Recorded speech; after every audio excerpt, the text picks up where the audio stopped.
Hello everyone, welcome to Mandal classes. तो आज हम लोग क्वेश्चन सीरीज का पार्ट 3 करने जा रहे हैं। ठीक है, करंट इलेक्ट्रिसिटी से हम लोग क्वेश्चन कर रहे थे। 8 क्वेश्चन हो गया था। ठीक है, और ये क्वेश्चन जो था होमवर्क क्वेश्चन था। ठीक है, आई होप आप लोग बना लिए। ठीक है, तो आज हम लोग इसको सॉल्व करते हैं। आप लोग आंसर मैच कीजिएगा। ठीक है, क्या है क्वेश्चन पढ़ना है फिर से। Heating element using nichrome connected to a 230 volt supply line, draw initial current of 3.2 ampere. तो यहाँ पर क्या दिया हुआ है, 230 volt supply drop initial current कितना 3.2 ampere which settles after few seconds to a steady value of 2.8 ampere.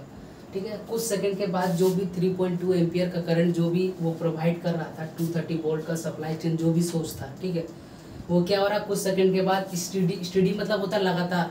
ठीक है, स्टडी एक वर्ड है फिजिक्स में। ठीक है, स्टडी मतलब उसके बाद जो है चेंजेस नहीं हो रहा है। ठीक है, उतना ही करंट के साथ वो मूव कर रहा है। ठीक है, तो 3.2 एम्पियर फर्स्टली दे रहा था, लेकिन कुछ रेजिस्टेंस मिलने के कारण उसमें जो स्टडी करंट का फ्लो है वो कम हो गया कुछ सेकंड के बाद, जो कि कितना हो गया 2.8 ampere. What is the study temperature of heating element. Study temperature पूछ रहा है हीटिंग एलिमेंट का, जो भी एलिमेंट हम लोग यूज कर रहे हैं। ठीक है, हीटर हो सकता है, यहाँ पर दिया हुआ है शायद, हाँ नाइक्रोम का यूज कर रहे हैं वो। ठीक है, तो हीटिंग एलिमेंट में कितना टेम्परेचर होगा, इफ द रूम टेम्परेचर दिया हुआ है, रूम टेम्परेचर 27 डिग्री सेल्सियस होता है अप्रोक्स। ठीक है, और टेम्परेचर कोफिशिएंट दिया हुआ है। यहाँ से हम लोग को क्या चाहिए, फॉर्मूला हम लोग पहले पढ़ चुके थे, उस दिन भी हिंट दिए थे। R is equal to R0 1 plus alpha T, delta T होता है। ठीक है, तो इसको हम लोग लिख सकते हैं T2 माइनस T1। ठीक है, डेल टी होता है। यहाँ पर यही चीज़ देखना है कि T1 जो है टेम्परेचर दिया हुआ है रूम टेम्परेचर, और T2 जो है हीटिंग एलिमेंट का टेम्परेचर है। तो हम लोग को बेसिकली निकालना क्या है, ये निकालना है। ठीक है, तो हम लोग कैसे निकालेंगे, पहले R निकालते हैं। ठीक है, 230 वोल्ट का है। ठीक है, तो हम लोग पढ़े V/I is equal to R। Given नहीं लिखते, डायरेक्ट करते हैं। ठीक है, गिवन लिखिए V/I is equal to R होता है। तो यहाँ से क्या निकला, R का वैल्यू 230/3.2। ठीक है, 230/3.2, और इसका वैल्यू अप्रोक्स कितना है, 71 पॉइंट आंसर दिया हुआ। ठीक है, 71.87 एम्पियर, सॉरी ओम। ठीक है, इसको कैलकुलेट करके देख सकते हैं। और उसके बाद क्या है, स्टेडी करंट कितना हो जा रहा है 2.8 एम्पियर। मतलब यहाँ पर क्या है, रेजिस्टेंस का वैल्यू डिफरेंट होगा, क्योंकि करंट का वैल्यू क्या है, ड्रॉप हो गया है थोड़ा सा। ठीक है, तो यहाँ पर V/I is equal to R0 हो जाएगा। I का वैल्यू अलग है तो I0 भी लिख सकते हैं। ठीक है, तो यहाँ से क्या हो जाएगा, R0 का वैल्यू क्या हो जाएगा 230/2.8। ठीक है, 2.8 एम्पियर दिया, उसका अप्रोक्स वैल्यू कितना है 82.14।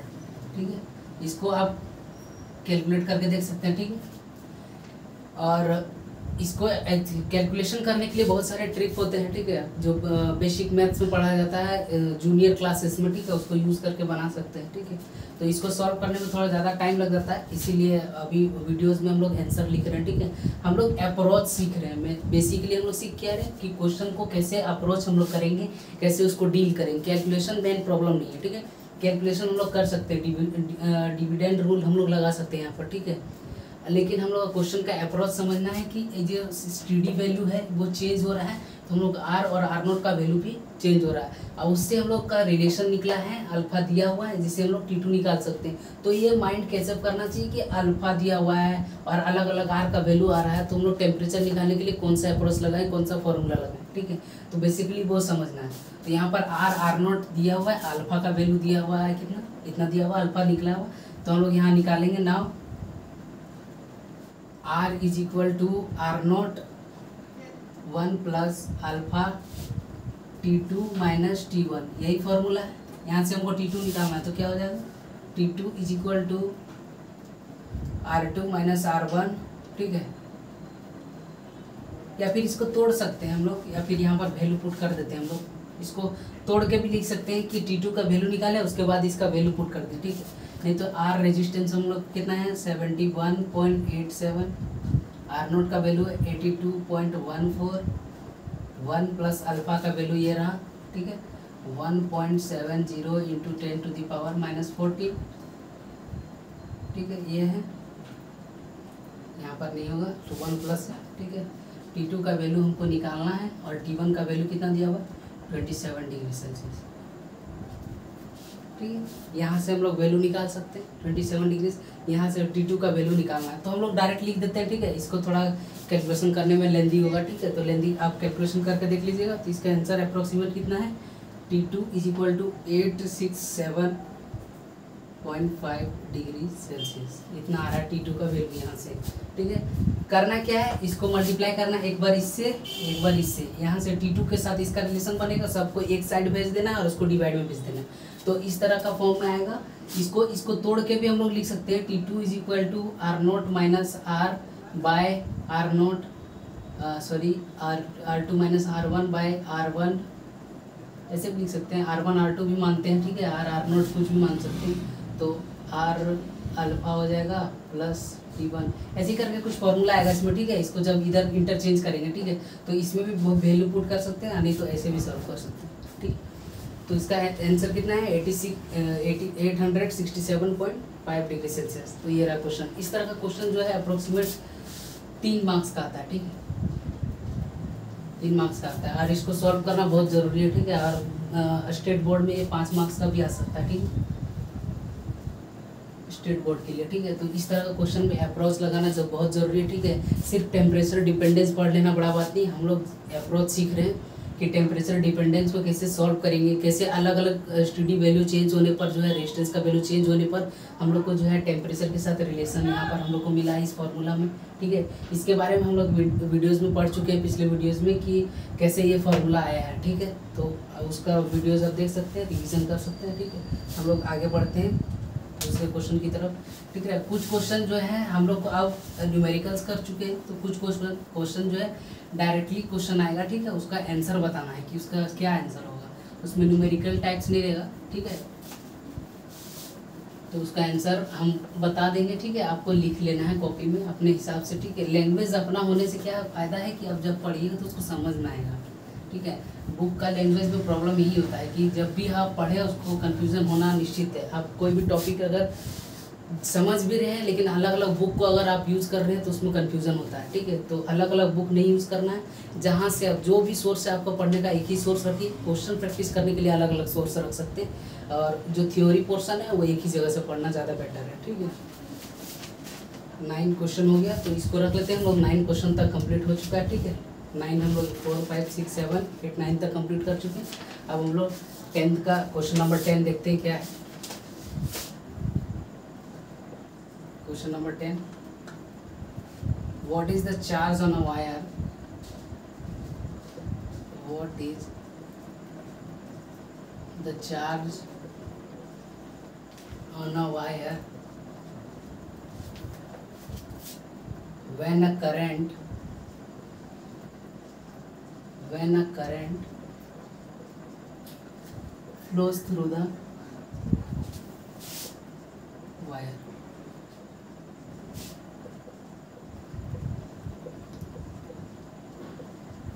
तो ये बेसिकली क्वेश्चन है कि what is the charge on a wire when a current flows through the wire.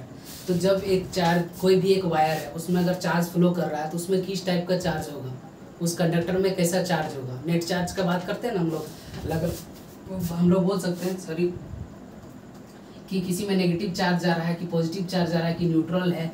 तो जो अगर कोई भी सर्किट या फिर कोई भी वायर बेसिकली लिया जा रहा है तो कोई भी कंडक्टर ही है, क्योंकि करंट फ्लो हो रहा है। तो करंट फ्लो जब वायर में हो रहा है तो उसमें कैसा चार्ज होगा, यही क्वेश्चन है, ठीक है। तो इसको ये सब जो है क्वेश्चन जो है ये सीधा सीधे आपके कंसेप्ट को जाता है, ठीक है। आप कंसेप्ट कितना अच्छे से पढ़े कि अगर कोई वायर में करंट जा रहा है तो उसमें कैसा चार्ज होगा, ठीक है, कैसा चार्ज होगा सोचना है और बताना है। तो इसमें इसका आंसर क्या होगा, नो चार्ज, या फिर न्यूट्रल लिख सकते हैं हम, ठीक है।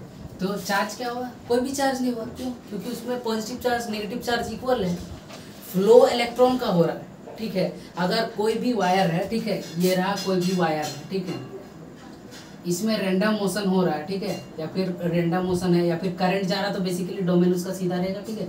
तो अगर इसमें फ्लो कर रहा है तो ये इलेक्ट्रॉन फ्लो कर रहा है कोई भी एटम के अंदर, तो इलेक्ट्रॉन है तो प्रोटॉन भी होगा। प्रोटॉन का मास जो इलेक्ट्रॉन के बहुत ज़्यादा होता है, 1837 होता है शायद, ठीक है, तो उससे बहुत ज़्यादा है, इसीलिए वो फ्लो नहीं कर पा रहा है। तो इलेक्ट्रॉन का फ्लो करने से कोई वायर में चार्जेस डेवलप नहीं हो रहा है, चार्ज डेवलप नहीं हो रहा, ठीक है, उससे क्या हो रहा है, इलेक्ट्रॉन मूवमेंट करने के कारण करंट डेवलप हो रहा है।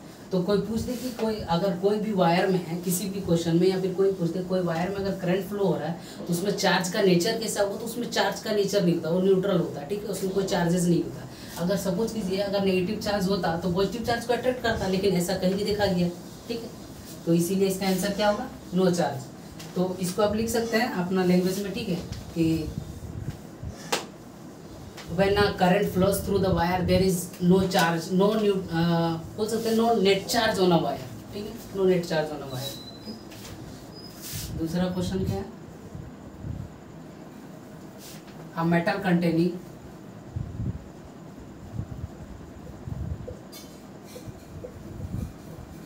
containing large number of electrons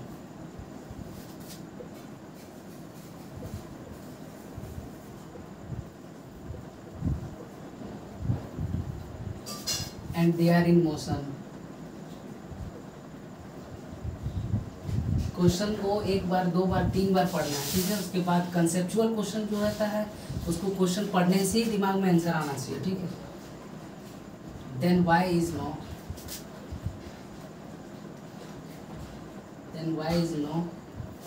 current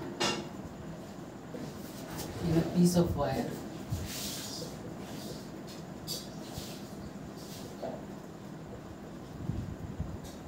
which is not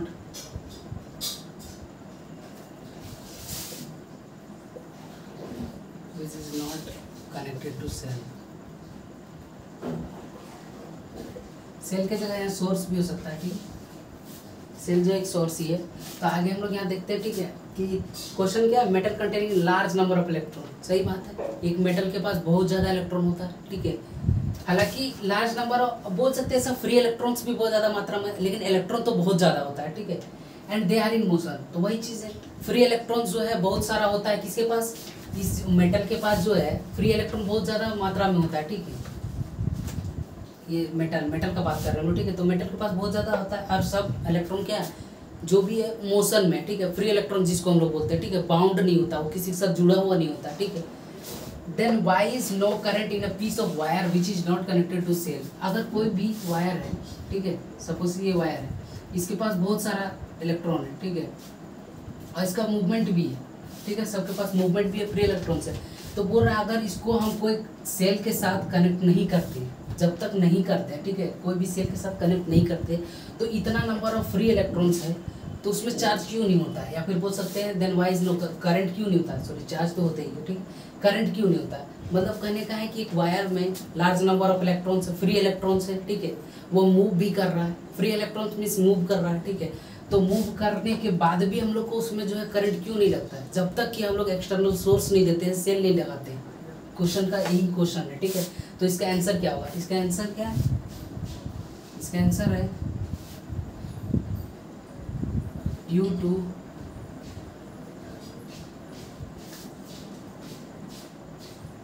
यहाँ पर हम लोग आंसर को लिखने से पहले समझते हैं कि होता क्या है।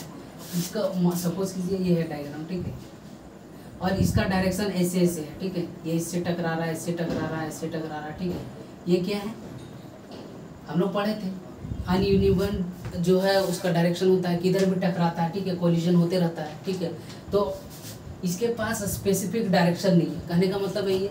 और जब इसको हम एक सेल के साथ कनेक्ट करते हैं तो क्या होता है, इसका जो डोमेन है, इसको डोमेन बोलते हैं, ठीक है, जो इसका डोमेन होता है वो एक फिक्स डायरेक्शन में अलाइन हो जाता है। क्या होता है, एक फिक्स डायरेक्शन में अलाइन हो जाता है। तो फिक्स डायरेक्शन में अलाइन होने से क्या होता है, उसके पास मोशन, जब ये सेल जो है इसको एनर्जी दे रहा है तो एक डायरेक्शन में मूव करने लगता है, तो क्या होता है वहाँ पर हम लोग करंट शॉक लगता है, ठीक है। हम लोग बहुत ऐसा होता है कि कम वोल्टेज, बहुत कम वोल्टेज है, ठीक है, तो वहाँ पर हम लोग को शॉक नहीं लगता है, हम लोग को पता नहीं चलता उसमें करंट है कि नहीं। जब उसमें सेल अटैच करते हैं तो उससे क्या होता है, सारे का डायरेक्शन एक तरफ हो जाता है, और जब सारा एक डायरेक्शन में मूव कर रहा है, मीन्स अगर कोई खेल है, ठीक है, उसमें अगर कोई आदमी को पुश करना है और दो आदमी अलग अलग डायरेक्शन से पुश कर रहा है, चार आदमी अलग अलग डायरेक्शन से पुश कर रहा है, तो क्या होगा, वो आदमी एक फिक्स डायरेक्शन में मूव नहीं कर पाएगा। लेकिन अगर चारों एक ही डायरेक्शन से पुश करें तो वो आगे बढ़ पाएगा, ठीक है।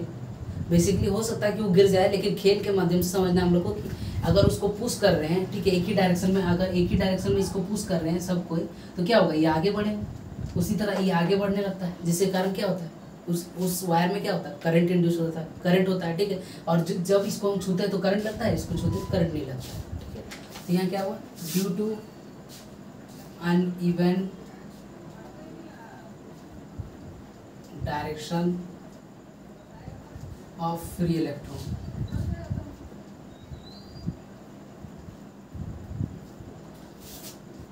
there is no current in a piece of wire which is not connected to cell। तो क्या है, अनइवन डायरेक्शन के कारण, ठीक है। अब इसको क्या होता है ये आप लोग समझ लिए, ठीक है, लेकिन क्वेश्चन बस इतना ही पूछा है। क्यों नहीं होता, क्योंकि उसके पास स्पेसिफिक डायरेक्शन नहीं होता है, जो कि डायरेक्शन कौन प्रोवाइड करता है, एक्सटर्नल सोर्स, जिसके कारण क्या होता है, उसमें करंट आ जाता है, उसका पोटेंशियल बढ़ने लगता है, ठीक है। पोटेंशियल मीन्स क्या है, उसका क्षमता बढ़ने लगता है, जिसके कारण हम लोग को शॉक लगता है, ठीक है। उसके बाद क्वेश्चन है द लाइट फ्रॉम, ठीक है, इसको इरेज करते हैं।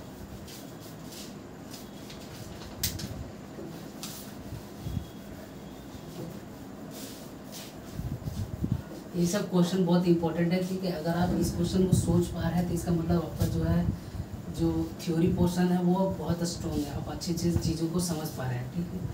और नहीं एक बार में माइंड में कैचअप हो रहा है, इसका मतलब आपको पढ़ने का ज़रूरत है, ठीक है। थ्योरी को अच्छे से पढ़ना है, ठीक है। और ये सब क्वेश्चन जो भी प्रैक्टिस हो रहा है उस क्वेश्चन को बार बार प्रैक्टिस करना है, ठीक।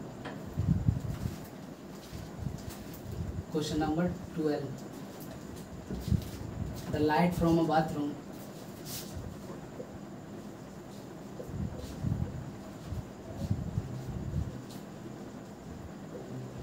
light from bathroom bulb get diminished dimmer get dimmer for a moment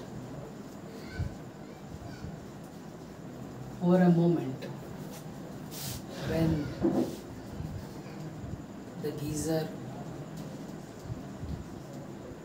the geyser is switched on।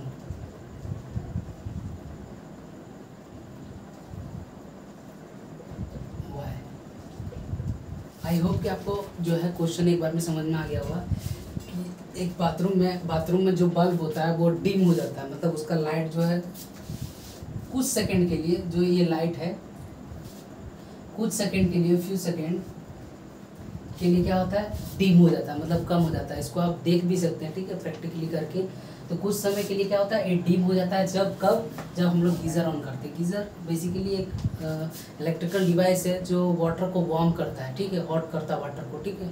इसको आप बेसिकली अभी मॉडर्न लाइफ में बहुत ज़्यादा यूज़ है, ठीक है, बाथरूम में लगा होता है, जिससे हम लोग इजीली कोल्ड डे में, कोल्ड वेदर में हम लोग इजीली वार्म वाटर को पा सकते हैं, ठीक है। उससे इलेक्ट्रिक करंट को जो है ये चेंज करता है, एनर्जी को बेसिकली चेंज करता है, मतलब एक डिवाइस है, ठीक है। इसको हाई वोल्टेज चाहिए, ये जो है जैसे रेफ्रिजरेटर हो गया, गीज़र हो गया, एसी हो गया, ये सब कुछ चाहिए कि हाई वोल्ट चाहिए। तो क्या होता है, जब इसका आंसर क्या होगा, इसका आंसर सोचना है कि क्यों हो जाता है, या फिर यहाँ पर हीटर का भी केस ले सकते हैं, ठीक है, जो हीटर में हम लोग खाना बनाते हैं उसका भी केस ले सकते हैं, ठीक है। तो इसका आंसर क्या होगा, due to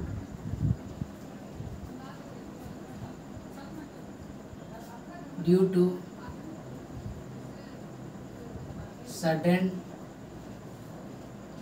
decrease in terminal potential. अब टर्मिनल पोटेंशियल क्या होता है ये हम लोग बहुत अच्छे से समझे पिछले वीडियोस में, ठीक है, तो इसको समझाने का ज़रूरत नहीं है। जब कोई भी एक सर्किट में पूरा हम लोग एक टर्मिनल का बात करते हैं, पोटेंशियल डिफरेंस अलग होता है, पोटेंशियल एक पॉइंट का बात होता है, टर्मिनल पोटेंशियल एक पूरा सर्किट का बात होता है, एक पूरा टर्मिनल का बात होता है, ठीक है। तो अचानक क्या होता है, उसका टर्मिनल पोटेंशियल रिड्यूस हो जाता है, जिसके कारण क्या होता है, थोड़ा सेकंड के लिए डीम हो जाता है, ठीक है। इसका आंसर यही है, ठीक है।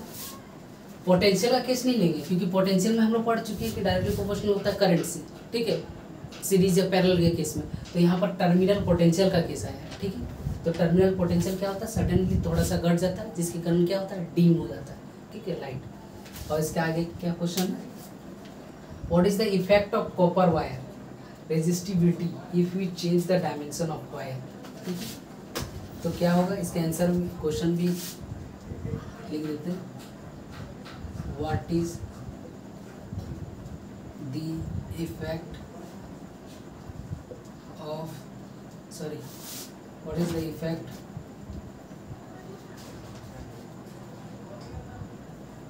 on a copper wire, what is the effect on a copper wire resistivity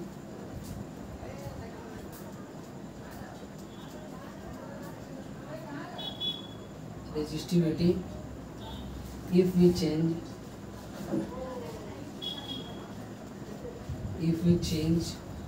the dimension of wire,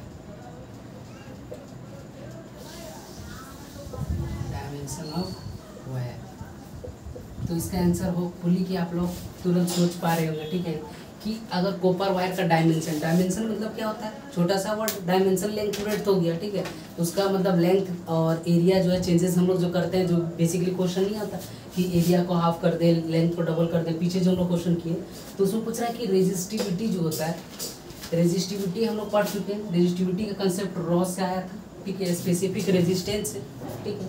तो बोल रहा है कि रेजिस्टिविटी जो है हम लोग फॉर्मूला में तो देखते हैं, रॉ को अगर करेंगे RA/L हो जाता है, ठीक है, तो फॉर्मूला के हिसाब से हम लोग सोच सकते हैं कि यहाँ पर अगर डायमेंशन को चेंज करें तो रेजिस्टिविटी चेंज होगा, ठीक है। रॉ का कुछ फॉर्मूला आता है, ठीक है, वहाँ से आता है raw is equal to RA/L करके एक फॉर्मूला भी आता है, ठीक है, resistance.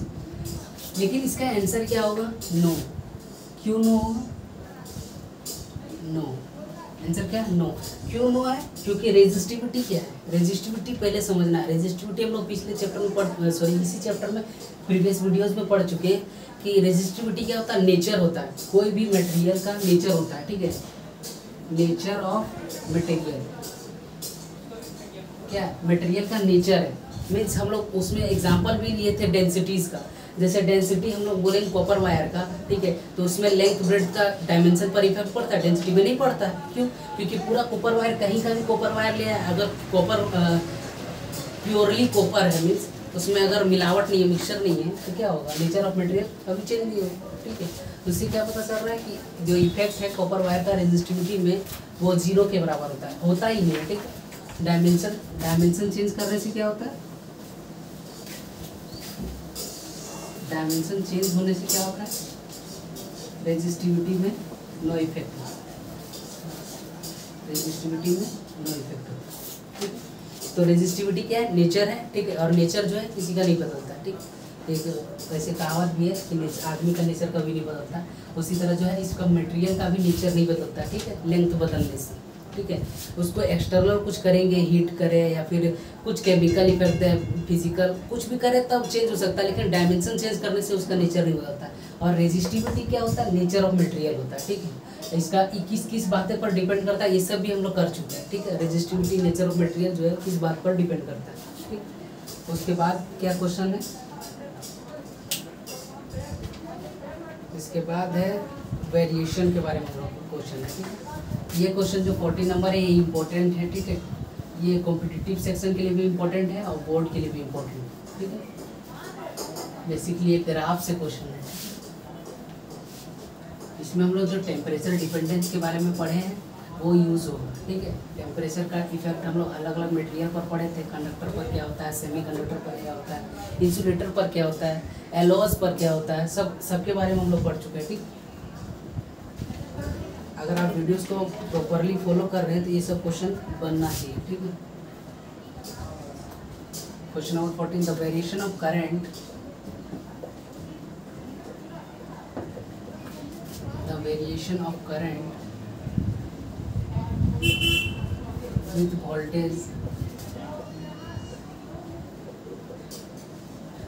voltage is given below. What can you say about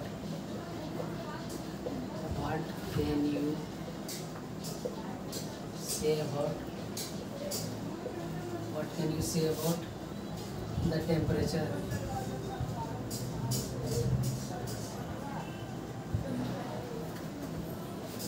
T1 and T2.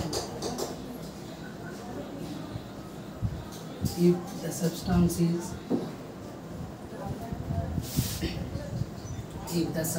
is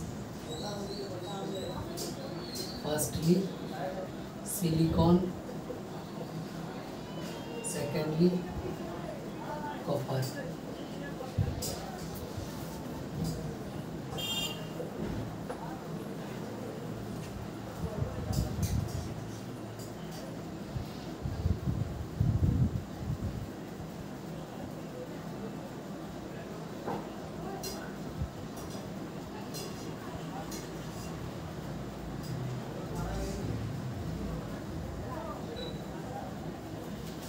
ठीक है, तो हम लोग क्या पढ़े थे? सबसे पहले समझना है मटेरियल्स के बारे में। जब भी बोलेगा तो हम लोग को दिमाग में रखना है कि क्या पढ़े हैं। तो हम लोग टेम्परेचर का इफेक्ट अलग अलग मटेरियल में क्या पढ़े थे कि हम लोग का रेजिस्टेंस जब बढ़ा रहे थे तो क्या हो रहा था, टेम्परेचर जब घटा रहे थे या बढ़ा रहे थे तो चेंजेस क्या हो रहा था। तो हम लोग क्या पढ़े थे, इसको थोड़ा सा रिवाइज भी हम लोग कर लेते हैं कि कंडक्टर का केस में क्या हो रहा था और semi conductor, insulator, alloy. Basically alloy पर तो इफेक्ट ही नहीं पड़ता, तो इसको नहीं देखेंगे हम लोग। ठीक है, तो इसको देखते हैं। बेसिकली यही इंपॉर्टेंट है। ठीक है, और भी हम लोग मटेरियल के बारे में डिस्कस किए थे। तो कंडक्टर में क्या होता है, टेम्परेचर का इफेक्ट जो है रेजिस्टेंस पर डायरेक्टली पड़ता है, इसमें इन्वर्सली पड़ता है। ठीक है, इसमें भी इन्वर्सली पड़ता है।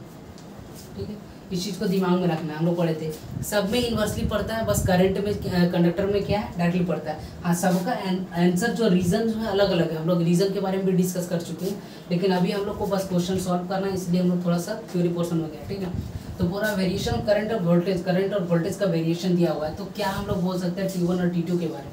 तो सबसे पहले हम लोग को ध्यान देना है यहाँ पर कि कैसा मटेरियल है, सिलिकॉन कैसा मटेरियल है, इसके बारे में आपको पता होना जरूरी है। सिलिकॉन क्या है, बेसिकली यहाँ लिख देते हैं। ठीक है, सेमीकंडक्टर है।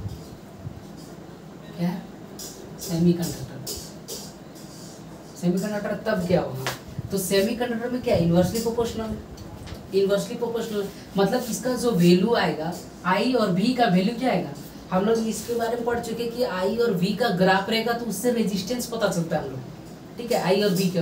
तो यहाँ से यहाँ तक इसके वैल्यू की बात करेंगे यहाँ पर और यहाँ पर, तो यहाँ जो वैल्यू मिलेगा वो रेजिस्टेंस का वैल्यू मिलेगा। और रेजिस्टेंस का डिपेंडेंस के बारे में हम लोग पढ़ चुके हैं। ठीक है, तो रेजिस्टेंस किसका ज़्यादा आएगा, इसका ज़्यादा आएगा। क्यों, क्योंकि नहीं, पहले हम लोग देखते हैं इसका फॉर्मूला क्या है, V/I = R। यही है, यही। तो मतलब किसी में V ज़्यादा हो, I कम हो तो उसका वैल्यू बहुत ज़्यादा होगा, और जस्ट अपोजिट अगर V कम हो और I ज़्यादा तो उसका वैल्यू और कम होगा। न्यूमरेटर और डिनोमिनेटर का केस है। तो यहाँ पर क्या है, I ज़्यादा है। ठीक है, I का वैल्यू यहाँ पर ज़्यादा है और V का वैल्यू कम है। I का वैल्यू ज़्यादा है, ठीक है, ये ग्रेटर है, और V का वैल्यू कम है। तो इसका मतलब क्या है, I का वैल्यू बहुत ज़्यादा है। ठीक है, आई का वैल्यू बहुत ज़्यादा है, इसके कंपैरिजन में ग्राफ को ऐसे ही देखा जाता है। ठीक है, आई का वैल्यू देख रहे हैं हम लोग, भी के कंपैरिजन में ज़्यादा है, तो मतलब आई ज़्यादा है। एक मिनट, ठीक है, भी कम है, आई ज़्यादा है। ठीक है, यहाँ पर दिख रहा है, अगर डिस्ट्रीब्यूशन देखें अलग तो हम लोग, तो ये दिख भी रहा है कि ये कम है, इतना ही है। ठीक है, और ये कितना है, इतना है। ठीक है, तो आई का वैल्यू ज़्यादा है, वी का वैल्यू कम है। इसका मतलब क्या है, रेजिस्टेंस का वैल्यू कम, रेजिस्टेंस का वैल्यू कम है। इसका मतलब सेमीकंडक्टर में क्या, टेम्परेचर ज़्यादा। समझ में आ रहा है क्या बोलना चाह रहे हैं। रेजिस्टेंस का वैल्यू हम लोग कैसे निकालें, इसका डिपेंडेंस देख के कि V कम है, I ज़्यादा है, और फॉर्मूला में V कम I ज़्यादा है। इसका मतलब क्या, डिनोमिनेटर बहुत ज़्यादा है, न्यूमरेटर कम है। इसका मतलब R का वैल्यू कम आएगा। इससे क्या पता चल रहा है, R जो यहाँ पर आएगा वो कम होगा। इस केस R कम होगा क्योंकि I का वैल्यू, सपोज कीजिए V आ गया 0.1 और I आ गया 10, तो इसका वैल्यू तो बहुत कम हो गया। ये चीज़ हम लोग एग्जांपल लेके देखे। तो R अगर कम हो गया तो R का वैल्यू यहाँ कम हो, तो R का वैल्यू कम है, तो टेम्परेचर का डिपेंडेंस हम लोग देख रहे हैं कि ये जो सेमीकंडक्टर है, सेमीकंडक्टर में R अगर कम रहेगा तो T ज़्यादा रहेगा। इसका मतलब हम लोग इस केस में क्या बोल सकते हैं, T1 is greater than, sorry T2 is greater than T1। क्यों, क्योंकि इसका रेजिस्टेंस क्या है, कम है। इसका रेजिस्टेंस कम है तो टेम्परेचर ज़्यादा होगा। क्यों? क्योंकि सेमीकंडक्टर का मटेरियल का बात कर रहे हैं। समझ में आ रहा है? ठीक है, क्वेश्चन को ऐसा अप्रोच से देखना है। ठीक है, दूसरा क्या है? कॉपर। कॉपर क्या है? कॉपर तो सबको पता है क्या है, कंडक्टर है। कॉपर क्या है? कंडक्टर है। कंडक्टर का केस में हम लोग देखते हैं, इसमें कंडक्टर, इसमें क्या है, V ज़्यादा है और I क्या है, यही तक है, तो I कम है और V ज़्यादा है। और यहाँ पर क्या बात की हम लोग अभी फिर से देख रहे हैं, V/I = R। यहाँ पर क्या हम लोग को पता चल रहा है कि V ज़्यादा है, I कम है, ग्रेटर स्मॉलर का साइन लिख रहे हैं। ठीक है, तो V ज़्यादा I कम है, इसका मतलब क्या है कि ये 10 है और ये 0.1 है। एग्जाम्पल ले रहे हैं हम। ठीक है, एग्जाम्पल सॉरी, तो इसका वैल्यू बहुत ज़्यादा होगा, 100 हो जाएगा, इसका वैल्यू बहुत ज़्यादा है। तो इसका मतलब क्या है, ये R है, ये ज़्यादा है।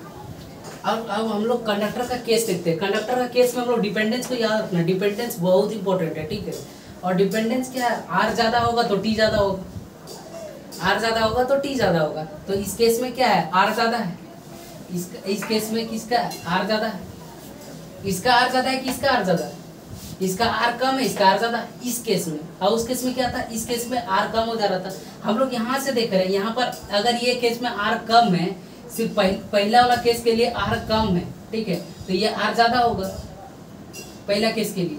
ठीक है ना, और टेम्परेचर डिपेंडेंस हम लोग को पता है। और दूसरा केस में क्या बता रहा है, दूसरा केस में हम लोग निकाल के देखें क्या, V/I। इसका केस लिए, सबसे पहले इसका लिए, यहाँ पर V ज़्यादा है, I कम है, तो इससे क्या निकला, R ज़्यादा है। तो यहाँ भी R ज़्यादा है, R का वैल्यू तो ज़्यादा हमको समझ में आ रहा है, I/V का रिलेशनशिप। ठीक है, यहाँ देख के भी हमको पता चल रहा है V/I = R अगर होता है तो V ज़्यादा होना चाहिए, V ज़्यादा होगा तब ना, या फिर I कम होना चाहिए, या फिर दोनों को रिलेशन को फॉलो करेगा तो हो जाएगा। तो इससे पता चल रहा है यहाँ पर R ज़्यादा है तो R कम है, लेकिन इसका डिपेंडेंस उल्टा है। दोनों में तो पता चल जा रहा है कि रेजिस्टेंस यहाँ कम है, रेजिस्टेंस यहाँ ज़्यादा है। ठीक है, ग्राफ से तो पता चल जा रहा है, ये तो देख के भी पता चल जा रहा है कि इसका R का वैल्यू कम होगा, इसका R का वैल्यू ज़्यादा होगा। क्यों? क्योंकि V/I = R, I/V होता वहाँ पर उल्टा केस बन जाता। ठीक है, तो यहाँ पर हम लोग को पता चल जाए डिपेंडेंस क्या है कि R is directly proportional to T है। तो डायरेक्टली प्रोपोर्शनल टू T है, तो यहाँ पर क्या हो जाएगा, T1 जो है ग्रेटर है T2 से। R ज़्यादा है तो T ज़्यादा है कंडक्टर के केस में। तो ये हो गया, तो ये हो गया इसका आंसर। ग्राफ का क्वेश्चन को ऐसे डील करना है। ठीक है, होप कि आपको समझ में आ रहा होगा। ठीक है, उसके बाद 2 क्वेश्चन न्यूमेरिकल्स का है। ठीक है, न्यूमेरिकल्स भी सॉल्व कर लेते हैं।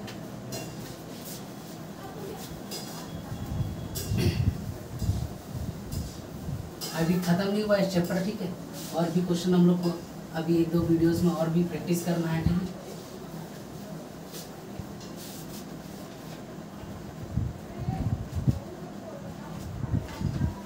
अब copper wire having charge mobility से क्वेश्चन, हम लोग मोबिलिटी के बारे में पढ़े थे। अब copper wire having charge mobility of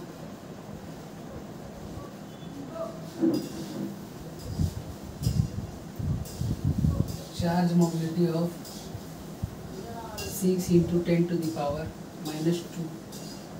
meter square volt inverse if the electric field applied is 9 × 10⁻³ volt per meter, then the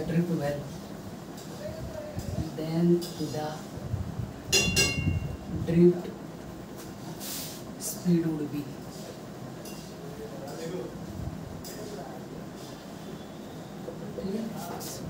ये क्वेश्चन है। ठीक है, कॉपर वायर का चार्ज मोबिलिटी दिया हुआ है। मोबिलिटी के बारे में हम लोग पढ़ चुके हैं। ठीक है, मोबिलिटी क्या होता है। ठीक है, मोबिलिटी मतलब समझ में आना चाहिए कि जो कोई चीज़ मूव कर रहा है उसका कितना जो मोबिलिटी हो सकता है। मोबिलिटी मीन्स जैसे हम लोग SST भी वर्ड करते हैं, मोबाइल मीन्स क्या होता है, एक जगह से दूसरा जगह माइग्रेट कर जा रहा है कोई। ठीक है, उसी तरह यहाँ मोबिलिटी क्या है, इलेक्ट्रॉन का मोबिलिटी के बारे में बात हो रहा है। ठीक है, तो कॉपर वायर का चार्ज का मोबिलिटी दिया हुआ है, यहाँ पर इलेक्ट्रिक फील्ड दिया हुआ है और निकालना है ड्रिफ्ट वेलोसिटी। तो ये इसका कंसेप्ट डायरेक्ट लगेगा, इसमें डायरेक्ट फार्मूला बेस्ड क्वेश्चन है। ठीक है, डायरेक्ट फार्मूला बेस्ड क्वेश्चन है, तो फार्मूला आपको पता होना चाहिए कि ड्रिफ्ट वेलोसिटी के टर्म में जो है मोबिलिटी का फार्मूला क्या होता है। ठीक है। तो मोबिलिटी को म्यू से डिनोट करते हैं। तो म्यू इज इक्वल टू क्या होता है, वी डी बाई ई। ये फॉर्मूला के बारे में हम लोग डिस्कस किए हुए हैं, ठीक है। म्यू इज इक्वल टू क्या है, वी डी बाई। देखिए ये क्वेश्चन है और एक लास्ट क्वेश्चन ये 16 नंबर, ठीक है। उसके बाद क्वेश्चन हम लोग बाद में प्रैक्टिस करेंगे, ठीक। तो mu is equal to V D by है। तो यहाँ से हम लोग को क्या पता चल रहा है, म्यू का वैल्यू हम लोग को दिया हुआ कितना दिया, तो यहाँ से हमको निकालना क्या, वी डी। तो म्यू इंटू ई हो जाएगा, ठीक है। तो ये सब जो है कुछ इंपॉर्टेंट चीज़ है, चार्ज मोबिलिटी है, करंट डेंसिटी है, ये सब कंसेप्ट को ना माइंड में रखना है, तुरंत फार्मूला बेस्ड ही क्वेश्चन आ जाता है, ठीक है। तो V D is equal to 6 into 10 to the power -2 into 9 into 10 to the power -3। तो यहाँ से वी डी क्या निकल गया मेरा, 54 इंटू 10 टू द पावर -5। इसको ऐसे भी लिख सकते हैं, V D is equal to 0.54 millimetre per second, क्योंकि स्पीड है, ठीक है। तो इसका यही लेंगे। तो ये हो गया, ये डायरेक्टली क्वेश्चन क्या है, डायरेक्टली फार्मूला बेस्ड है। तो ये सब फार्मूला भी याद रखना, ठीक। और एक लास्ट क्वेश्चन है, ठीक है। उसके बाद हम लोग नेक्स्ट वीडियोस में पढ़ेंगे और भी क्वेश्चन को सॉल्व करेंगे, ठीक है।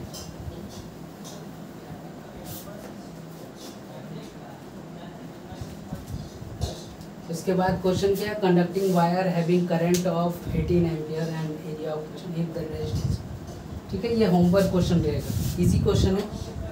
Conducting wire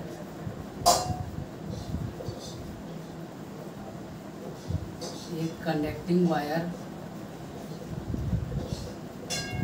having current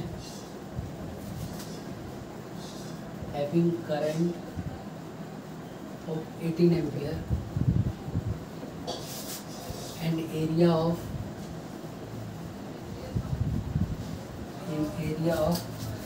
1 to 6 meter square if the resistivity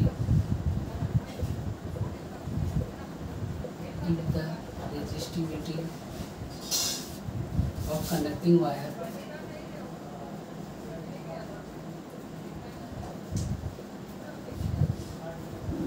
is 8.48 into 10 to the power 6 meter. Find the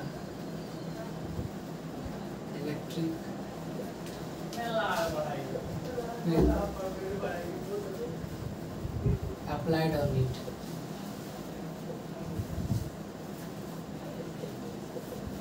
ठीक है, ये क्वेश्चन क्या है बोल रहा है, इस क्वेश्चन को समझते हैं। Conducting wire having current given, area of cross section given, if the resistivity of conducting wire is इतना। तो रेजिस्टिविटी गिवन है, एरिया गिवन है और क्या गिवन है, करंट गिवन है, ठीक है। तो इसको हम लोग देखते हैं कि क्वेश्चन पूछ क्या रहा है। एरिया गिवन है और क्या करंट गिवन है और रेजिस्टिविटी गिवन है। फाइंड द इलेक्ट्रिक फील्ड, ई निकालने बोल रहा है, ठीक है। तो इलेक्ट्रिक फील्ड निकालना, इस क्वेश्चन को होमवर्क में है, ठीक है, लास्ट क्वेश्चन है, ठीक है। तो यहाँ पर कौन सा केस लगेगा, रॉ का केस लगेगा, ठीक है। आर से वहाँ से हम लोग को पता चलेगा क्या, करंट निकाल सकते हैं हम लोग, ठीक है।